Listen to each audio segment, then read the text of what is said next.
On est bon? On est bon. Ok. Elle est où là? Ouais, hop là. Donc, cette maison là en fait devant laquelle on est, Oui. c'est quoi à la base comme lieu? Alors à la base, c'est une maison qui appartient à François Fontès, architecte de Montpellier. Et elle est vouée à être détruite. Monsieur Fontès nous a contactés il y a 1 an et demi maintenant et on a pris possession des lieux il y a exactement 1 an. Le projet Parcours, donc on a intitulé Parcours, on le travaille depuis 9 mois. C'est un peu comme un accouchement aujourd'hui, on peut montrer notre bébé à Montpellier. Et donc voilà, on a souhaité préparer un projet qui soit grand public, pas uniquement destiné à un public initié. Et voilà, je pense que c'est réussi ce soir avec la grande foule qu'on a eue et de toute génération, tout type de personnes, tous âges confondus. Donc ouais, on est super contents ce soir. Tu nous fais visiter maintenant? Bien sûr. Allez-y.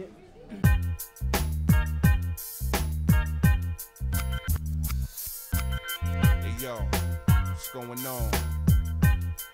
En fait, donc sur le projet qu'on a intitulé Parcours, on présente nos parcours respectifs en tant qu'artistes urbains. C'est-à-dire Small, Salamèche et moi, donc 2 graffeurs, et moi qui fais plus du collage, de la photographie et de la peinture acrylique, avons voulu présenter notre parcours en partant de la salle de classe pour aller jusqu'à la galerie. C'est donc un parcours qui est chronologique, de l'entrée de la maison jusqu'au bout. Et on commence avec cette première salle qui est la salle apprentissage, où on a représenté un intérieur de salle de classe avec les différents bureaux alloués à chacun d'entre nous. Donc le premier bureau qui est celui de Salamèche, le deuxième qui est le mien et le dernier celui de Small, le mauvais élève en fond de classe.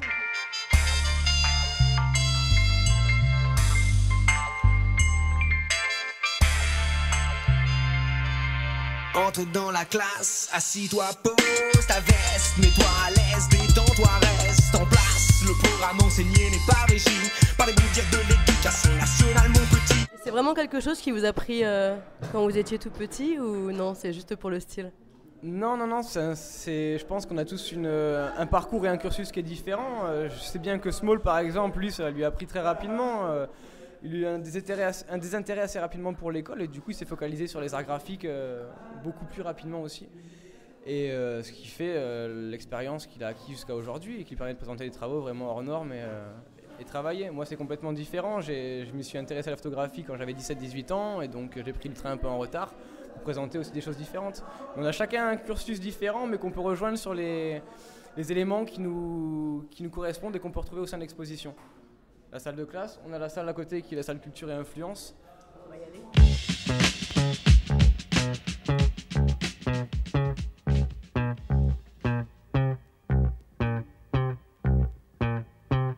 Well, if your world was so black and your world was so white, you wouldn't get much color out of life now, right? C'est une Pink Panther de Small qui correspond à un emblème de son équipe de hockey favorite de quand il était gosse.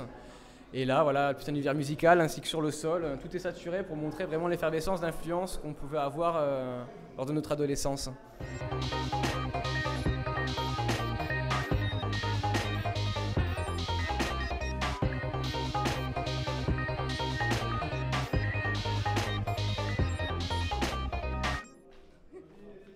Ici, on est sur des toits avec une vision panoramique d'un toit montpelliérain, donc à 360 degrés. On reconnaît l'église Saint-Roch, l'église Sainte-Anne, la chambre de commerce.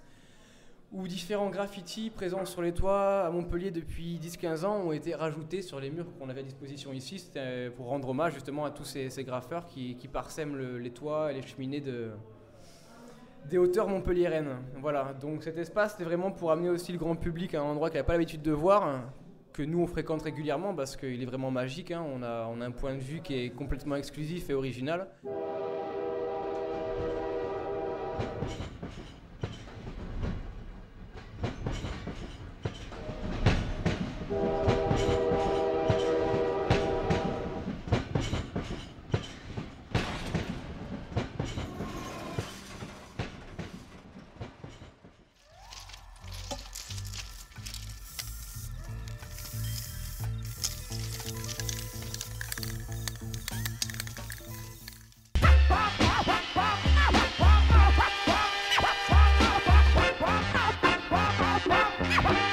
Le côté illégal est revendiqué. C'est Salamèche qui me disait cette phrase-là. Il m'a dit, ouais, moi je graffe des trains, mais si ça avait été permis de graffer sur des trains, j'aurais graffé des avions, quoi. Donc c'est évident que ce côté justement aussi de vouloir Après, ce qu'on veut ressortir de l'exposition aussi, c'est la réappropriation du mobilier urbain, enfin, de l'espace public. L'espace public, il porte bien son nom, et pourtant, de moins en moins de personnes ont le droit de faire des interventions dans la rue.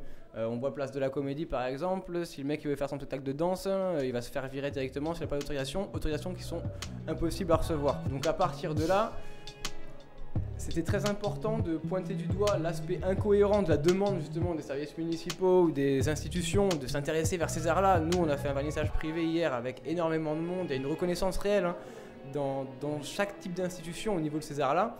Donc je pense que c'est quelque chose dont il faut prendre conscience et voir en fonction avec les peines encourues par les artistes, quoi, qui ne sont pas des délinquants en premier lieu. Donc là, je reconnais quelques visages. Ouais. Donc c'est des gens à qui tu as fait appel ou c'est des gens qui ont croisé ta route un jour par hasard? Au niveau des modèles, ce sont des gens qui ont participé aux prises de vue à la baraque, près de la plage Jean Jaurès à Montpellier, qui m'ont mis à disposition leur studio de façon très agréable. Et donc j'ai pu travailler avec ces 80 personnes-là pour mettre en place ce vestibule commémorateur, j'ai envie de dire. Pourquoi tu les avais fait poser de cette façon-là, d'une façon aussi jouée? Parce que je voulais vraiment qu'ils soient en situation de contemplation d'une œuvre d'art, pour qu'une fois sur place, le visiteur devienne œuvre d'art. D'accord. Voilà. Très bien.